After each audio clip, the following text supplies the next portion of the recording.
have some proper people what's got his back around him, you know, because if that was my son, I'd forbid him to be around anybody like that. A man of his stature and his position, you should be doing proper checks on people he's running around with, you know, not saying that... My time. It's my time. I'm just thankful it's the last time I can see him now before fight night, because I'm ready to fight. There's no more media I need to do, no more press conferences, no more weigh-ins. It's fight time. What did he say to you? Nothing. He was like, do you know when someone's being pressed and someone's scared and they say little stuff coming out of the mouth? He wasn't even saying anything. I couldn't even hear him. He's like a little mouse. I was putting it on him, face to face, nose to nose. You're getting knocked spot. I had to go and get the surgery away because I couldn't get put to sleep because of my size. They just put a band around my arm, numb my arm, and they just did the operation. Breaking news. What was supposed to be a simple face-off has turned into one of the biggest stories in combat sports right now. After Tommy Fury's shocking push sent Eddie Hall to the hospital, fans were left stunned. But now, in an unexpected twist, Tommy Fury and John Fury have reportedly visited Eddie Hall, leaving many wondering whether tensions have cooled or if this rivalry is only getting more intense. There's nothing he could say about it or do. Doesn't want it. Useless. It looked like he tried to tickle your nipple. What happened up there? Tried to touch me chest. His face was touching the floor. Here, John Fury is reflecting on just how serious the situation has become. He says life can change in an instant and believes Eddie Hall is dealing with a genuine trauma after everything that happened. According to John, the physical damage is one thing, but the mental shock of the incident could stay with Eddie for much longer. You know, if you're an entertainer without the World's Strongest Man title, you'd be like, who the fuck's this guy? But I think having that title has really propelled me in people's eyes. You've got to be switched on. Life's so fragile. You blink and it's over, you know, and but with a shock like that, what he's been through, I don't know where his head's going to be for quite some time, because it's a traumatization you're looking at there. John Fury highlights the seriousness of Eddie Hall's condition, calling the incident absolutely horrendous. He believes Eddie is mentally strong with the right attitude to recover. According to him, it will take time, but Eddie has the personality and mindset to overcome this shocking moment and eventually move forward again. Horrendous what's happened to him, but I think he's strong enough. He's got the right personality. He's got the right mental attitude, and he will put his best foot forward, and he will get through it. But it's going to take time. Don't know how long. Eddie Hearn admits the situation crossed the line, calling the clash too personal and over the top. He says it shouldn't have happened, but in boxing, controversy is part of the game.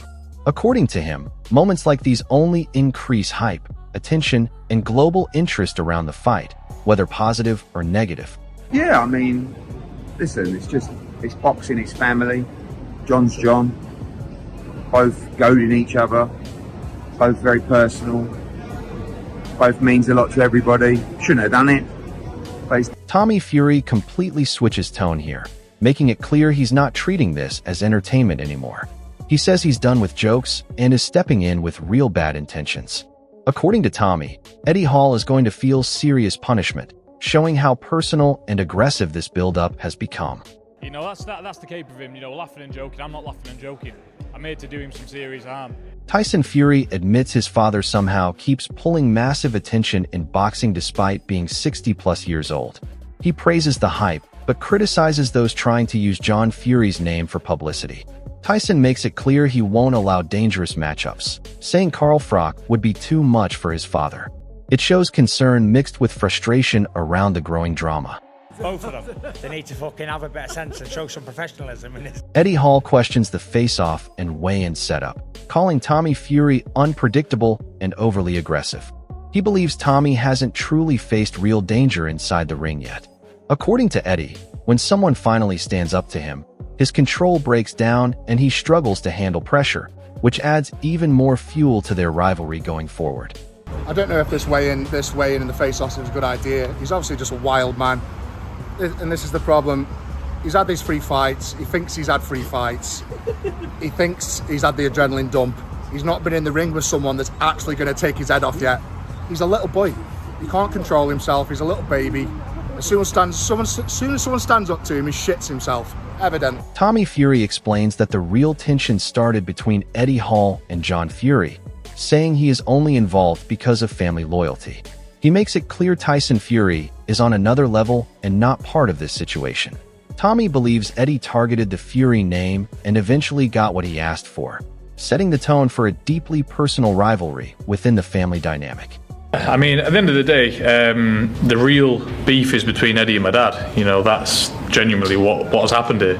I'm only doing this fight because of my dad.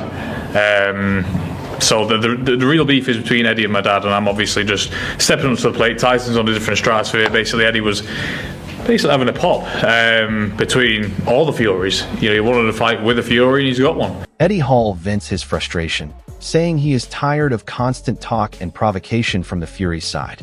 He accuses them of aggressive behavior and claims they never back it up properly in real competition. Eddie challenges them directly, demanding action instead of words, showing how personal and heated the rivalry has become between both camps. And then I was just so fed up. I was trying to get in nowhere with these guys. I'm like, look, you talk the talk. You fucking walk around headbutting and smacking people and punching windows and whatever else. I said, well, why don't you guys fucking put your money where your mouth is for once and fucking do something? And John Fury believes Eddie Hall is underestimating Tommy Fury's speed and boxing ability. He describes Tommy as a fast pocket rocket and claims Eddie will struggle to land clean shots. According to John, Eddie's only option will be wild swings, but even those may not connect. He respects Eddie's courage for stepping into the ring, but remains confident in Tommy's dominance. You don't know what he's in for. He thinks because Tommy's small. Tommy's like a pocket rocket, isn't he, compared to him? And I got that body belt on, I'm feeling the power. He can't take that. That's why he wants to do 2-minute rounds, isn't it? You can't do the 3. And I can't blame him. You've got to give Eddie all props because he's not a fighter. He's going to get in with Tommy knowing full well what can happen to him. And the only thing he's going to try and do is swing. But he only down. Tommy Fury dismisses the idea that pure strength guarantees success in boxing. He explains that fighting is about skill, timing, and technique rather than lifting power. Tommy believes Eddie Hall's strength won't translate inside the ring, and he intends to prove that boxing experience beats raw physical power on fight night, making this a classic clash of styles. If strong men, being the strongest man in the world and picking up half a ton meant you was the best fighter of all, everyone would be a world champion, wouldn't they? If being big and strong meant you could fight, everyone would be a world champion. But in this game, it's not about how much weight you can lift. It's not about how strong you are. There's a ton more things to the fight game. And that's what I'm looking to show Eddie on the... Analyst Wade Plemons breaks down Eddie Hall's biggest weakness, saying he struggles with distance, timing, and ring awareness. He believes Eddie relies too heavily on his right hand without setting it up properly. According to him, Eddie must treat it like a rare weapon instead of constant offense, or he risks getting tired and predictable against a faster opponent like Tommy Fury. He can just pull off a miracle right hand. What I'm seeing makes me even more skeptical that that's possible because he doesn't understand space and distance. He doesn't understand timing and rhythm. He doesn't understand how valuable his right hand is. And it seems like I'm being counterintuitive because all he's throwing is right hands, but he needs to value that thing. It needs to be, like I said, a weapon of mass destruction. You only bring it out at certain points so Tommy doesn't get a read on it, and also so you don't gas yourself. Eddie Hall recalls the press conference moment, pointing out how his mother was present in the audience, but reacting emotionally in her own way. He reflects on the chaos around him, highlighting how intense and personal these events have become. It shows that behind the aggression and hype, there is also family emotion and pressure involved in this storyline, making the situation even more human and unpredictable. we're doing a press conference. You see, my mum's here. You don't see my mum shouting in the audience, shouting shit at me in foreign language. Could have called me a cunt or anything, I don't know. Eddie Hall explodes with frustration, calling out the constant trash talk and behavior from the opposition. He accuses them of being all talk with no real action and highlights past aggressive incidents as evidence of their attitude.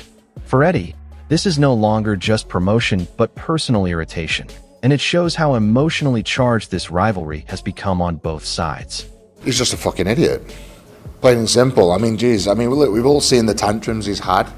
You know, headbutting walls and headbutting people and smashing Perspex glass and holding his bowls and saying he's the king of the world and King Kong bowls and whatever else. And I was just fed up of it, you know, genuinely. Johnny Nelson describes John Fury as an emotional figure who often gets carried away in heated moments. He reflects on how John sometimes acts before fully processing situations, especially during high-pressure events. According to him, the attention is now on John to control his emotions and behave more carefully as the spotlight around this rivalry continues to grow. The pressure is now on John to behave himself. He's distracted a lot of attention and talk, and I'm quite sure someone will have a word with him out. The authorities will have a word with him. Wade Plemons questions John Fury's physical capability inside the ring, suggesting his stamina would not hold up in a real fight.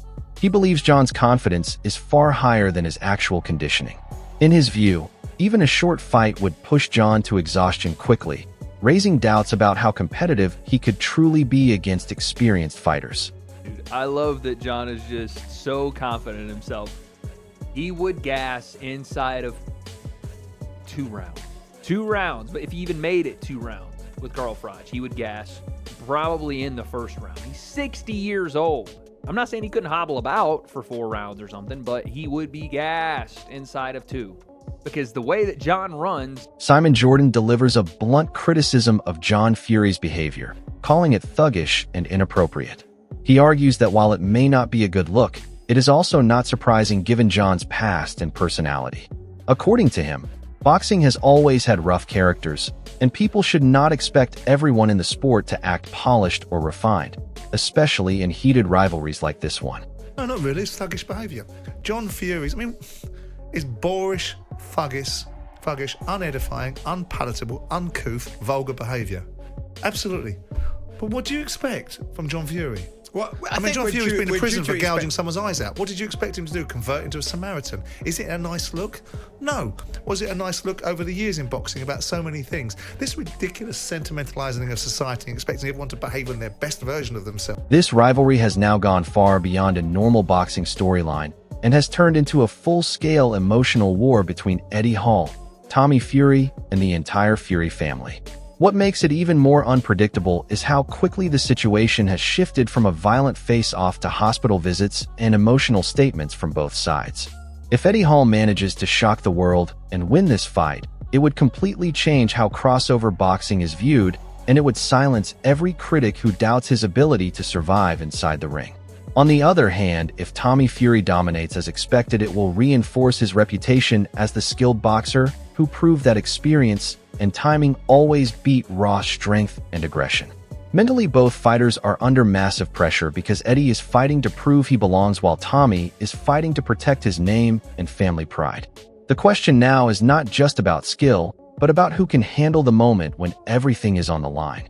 Fans are completely divided, and the hype is only getting bigger as fight night approaches, so tell us in the comments who you think will truly control this fight and walk away with the biggest statement victory.